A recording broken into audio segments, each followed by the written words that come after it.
You're watching South Asia Newsline, and here are the top stories we are tracking for you on Friday, the 4th of April. PM Modi describes BIMSTEC as vital platform for promoting global good. Businesses across South Asia weigh risks as Trump's tariffs upend global trade.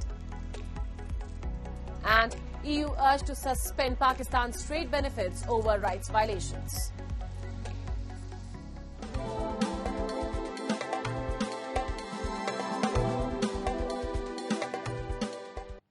And now for all the details. Prime Minister Narendra Modi continued the diplomatic outreach in Southeast Asia as he participated in the 6th BIMSTEC summit. On the sidelines, the Prime Minister also held key bilateral meetings, including a significant first-ever engagement with Bangladesh Chief Advisor Mohammad Yunus and Nepal's PM KP Sharma Oli. Following his engagement, he departed for Colombo for a state visit to the island nation. A report. India's Prime Minister Narendra Modi at the 6th BIMSTEC summit in Bangkok on Friday outlined a vision for stronger regional cooperation, calling BIMSTEC a vital bridge between South and Southeast Asia. He emphasized enhanced collaboration in connectivity, trade, disaster management and public health while launching initiatives to boost cultural and people-to-people ties. Modi reaffirmed India's role as a first responder to regional disasters. On the summit's sidelines, he held talks with leaders including Nepal's PM, Myanmar's military chief, and Bangladesh Chief Advisor Mohammad Yunus, the first meeting since former PM Sheikh Hasina fled to India. He reiterated to Yunus India's support for a democratic, stable, peaceful, progressive and inclusive Bangladesh, and urged that rhetoric that vitiates the environment is best avoided. Notably, they also discussed extradition of Hasina, request which has been pending with New Delhi. PM Modi also raised India's concerns related to the safety and security of minorities in Bangladesh, including Hindus. Prime Minister also underlined India's concerns related to the safety and security of minorities in Bangladesh, including Hindus, and expressed his expectation that the government of Bangladesh would ensure their security, including by thoroughly investigating all cases of atrocities committed against them. Concluding his engagements in Bangkok, Prime Minister Modi emplaned for Colombo for a state visit. He is the first foreign head of government to be hosted by President Disanayake's administration. The visit aims to strengthen bilateral relations and advance cooperation in multiple sectors. India is also one of Sri Lanka's key bilateral lenders, which agreed to restructure about $1.36 billion in loans after the island nation defaulted on its debt in May 2022. A rapid and large-scale humanitarian response from India is underway in Myanmar, which has been rocked by a powerful 7.7 magnitude earthquake. With over 1,000 tons of relief material already dispatched, Indian warplanes and Navy ships are leading rescue efforts in the quake-hit country. A report. India has scaled up its humanitarian assistance to earthquake-hit Myanmar, deploying Indian Air Force aircraft and Navy ships carrying over 1,000 tons of relief material.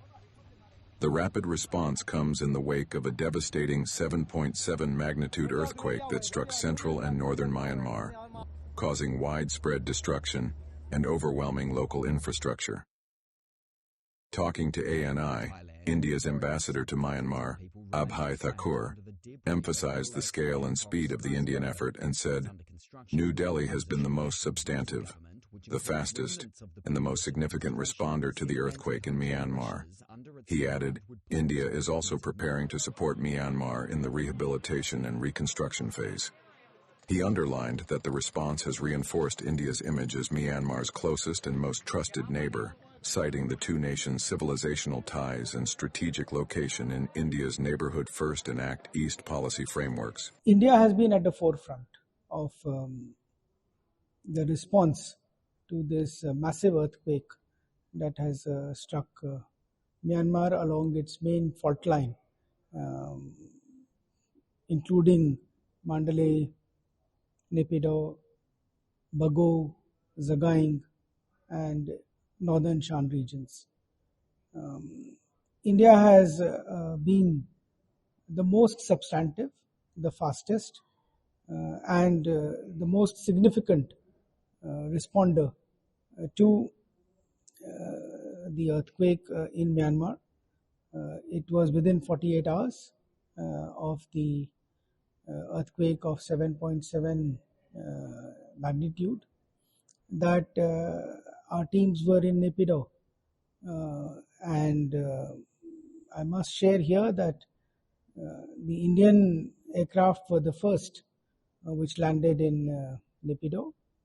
Amid the heightened rescue efforts by India, Prime Minister Narendra Modi also met Myanmar junta chief, General Min Aung Hlaing, on the sidelines of the BIMSTEC summit in Bangkok on Friday. The two leaders are believed to have discussed ongoing rescue operations, future cooperation on reconstruction, and broader regional stability. Myanmar shares a 1,600-kilometer-long land border with India, particularly with the northeastern states. India's effort in the disaster-affected region has positioned itself as a first responder of the South Asian region. The military government said on Sunday more than 1,700. Meanwhile, members of the Indian community in Myanmar have welcomed India's swift and substantial humanitarian assistance in the aftermath of the devastating earthquake that struck central and northern parts of the country. As India has mobilized its armed forces and humanitarian resources to aid earthquake-hit Myanmar, the Indian community in the country has expressed immense pride and gratitude over New Delhi's rapid and substantial response. India's support includes rescue equipment, medical teams, medicines, tents, and other essential supplies. Community members said India's proactive response has also helped strengthen people-to-people ties. तो अभी इस समय में भारत का तुरंत action लिया है. ये अपना लोकल, हम लोग तो 3 पीढ़ी से इधर ही है, तो हम लोग का लिए बहुत ताकत भी है और दोनों देशों का ऐसे विषय में पहले भारत ही आया है. ये अपना तरफ से बहुत खुशी का बात है. ऐसे अपना भारत का प्राइम मिनिस्टर नरेंद्र मोदी जी का एक्शन अपना एक बहुत ताकत मिला. Indian community is working hand in hand with the Myanmar community, both during prosperous times and even during these difficult times which Myanmar is facing. We are helping the community by providing relief goods, by providing medicines, and also providing manpower to support the relief effort which is happening in Mandalay and all over the country. Voices from Myanmar's Indian community have said India's response has created an opportunity to deepen mutual trust, adding that New Delhi's effort will be remembered in the long run. And South Asia's export engines are stalling as a new wave of US tariffs shakes up global trade. From India to Bangladesh, industries are bracing for impact, and some are hoping to turn crisis into opportunity. South Asian businesses are reacting cautiously to US President Donald Trump's sweeping tariffs.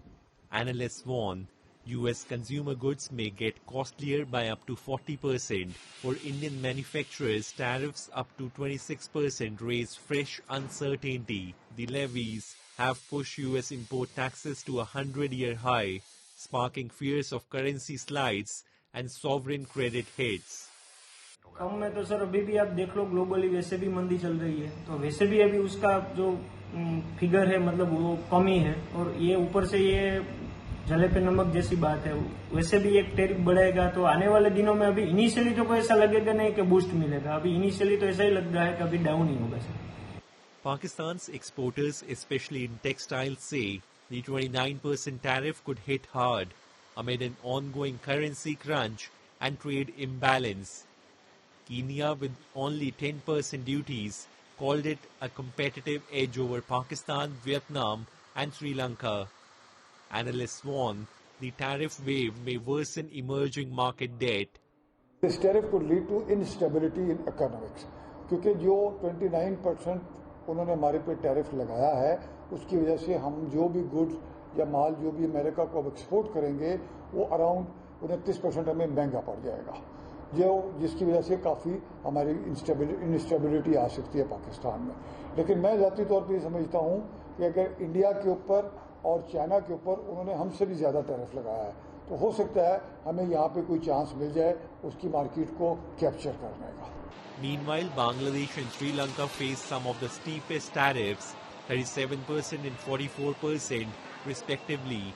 The blow is sharpest for Bangladesh's garment sector, which makes up over 80% of its exports and nearly 10% of the GDP. দ্বিগুণেরও বেশি tariff impose হয়, এটা তো definitely একটা দুঃসংবাদ। Bangladeshi maker হিসেবে, Bangladeshi exporter হিসেবে এটা আমাদের জন্য অত্যন্ত শকিং নিউজ। তবে আমার মনে হয় বাংলাদেশের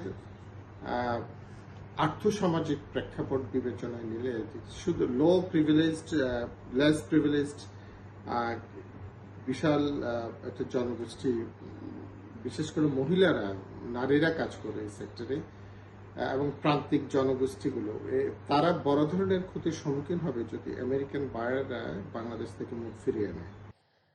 Moving on, politicians and human rights organizations have called on the European Union to suspend Pakistan's preferential tariffs benefits for exports under the GSP Plus until the country takes concrete steps to address widespread human rights violations and religious persecution, according to a report by Human Rights Without Frontiers. This demand follows growing concerns over Pakistan's record on human rights, particularly the treatment of religious minorities and the alarming rise in forced child marriages. Willy Potter, director of Human Rights Without Frontiers, criticized the EU for its failure to hold Pakistan accountable. He stated that over the years, many parliamentary questions and resolutions have highlighted Pakistan's disregard for human rights and its lack of political will to address these violations. By failing to sanction Pakistan's non-implementation of GSP Plus, the EU is misusing the taxpayers' money and losing its credibility as a commercial entity guided by human values, HRWF said. Despite the EU's long-standing awareness of human rights abuses, including the fabrication of blasphemy charges and violence against religious minorities, the situation has remained largely unchanged for over a decade, the rights watchdog said. And Nepal's National Human Rights Commission's plan to form a high-level probe panel into the March 28 pro-monarchy protest violence has hit a snag. Retired judges have declined to lead the investigation, citing political sensitivity. Despite calls for impartiality, the Commission's internal team is continuing the probe, visiting the protest site and hospitals treating the injured. 13 people remained hospitalized and a journalist was killed. Reports suggest the Nepal police has admitted firing 58 bullets and over 700 tear gas shells. While the government and the police claim firing was necessary to control the situation, some argue excessive use of force instigated the protesters. Critics are demanding an independent government-led investigation amid growing concerns of excessive force and delayed communication by the Commission. That's all in tonight's edition. We will see you same time next week. Have a great weekend. Good night.